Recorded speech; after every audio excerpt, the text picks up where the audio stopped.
Abena and the spirit of the Baobab. Long ago, in a quiet village nestled between the green hills of the Ashanti region, there lived a girl named Abena, born on a Wednesday under the full moon, a day believed by the elders to mark children of destiny. Her mother, Ama Sewa, was known for her grace and healing hands, and her father, Kwaku Mensah, was a respected farmer and storyteller. For the first 12 years of her life, Abena's world was filled with love. She learned to dance the adowa, sang in the evening moonlight, and often followed her mother to gather herbs for healing. But all changed when Amasewa fell ill and passed away. The light in her father's eyes faded like smoke from a quenched fire. He became distant, cold, and filled with sorrow. Within a year, he married a widow from a neighboring village, Ekwa. She came with no children of her own, but carried envy and bitterness like a sack of stones. From the moment she entered the household, Abena's life became difficult. She was forced to wake before the cock crowed, sweep the compound, pound fufu, and fetch water from the distant stream, even during the rainy season when the path became slippery with mud. When Abena tried to tell her father, he waved her away. Do as your mother says, he would mutter, his eyes never meeting hers. Abena grew from a soft hearted child into a quiet young woman.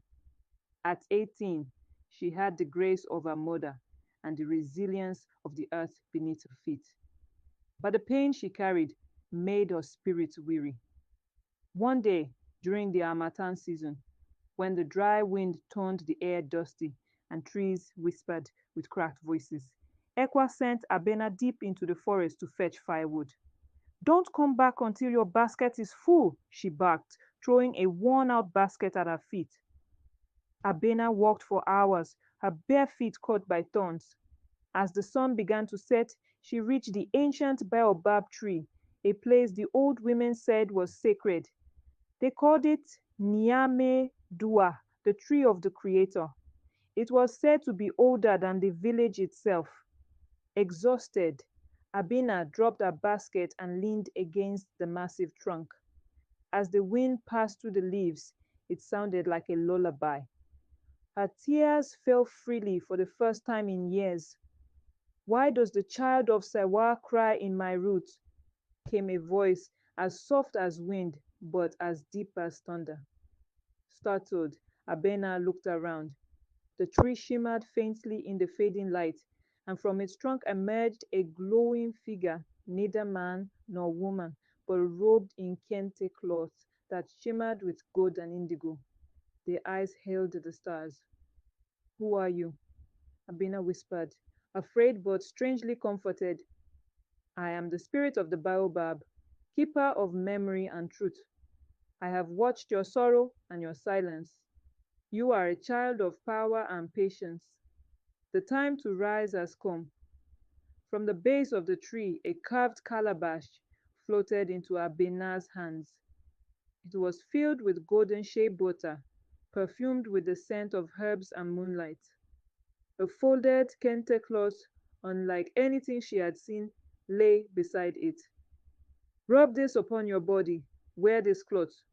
Your pain has prepared you for your path. You will not return home the same. When Abena returned, Ekwa stared at her with wide eyes. The bruises on her skin had vanished, her walk was regal, and a gentle light followed her like a shadow. From that day, everything changed. The villagers began to notice Abena's wisdom. When the chief's son fell ill, it was Abena's herbs that cured him. When conflicts arose, she spoke with such calm that even the elders listened.